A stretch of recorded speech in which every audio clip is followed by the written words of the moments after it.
大家好，我係4A 班嘅何卓然。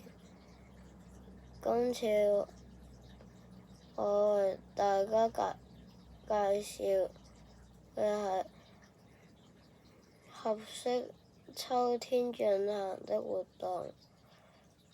因為天氣很涼快、很涼爽，在秋季還合適踩單車、遠足等。我們應該離開時要保持地方清潔，確保燒烤爐沒有火，才可以離開。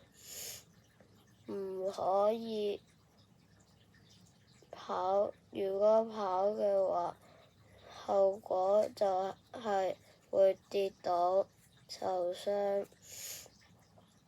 踩單車時，我們應該在單車路上踩單車，不應該在行人路上踩單車。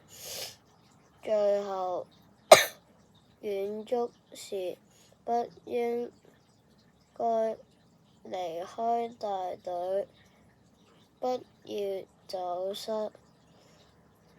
我的分享完畢，多謝各位收看。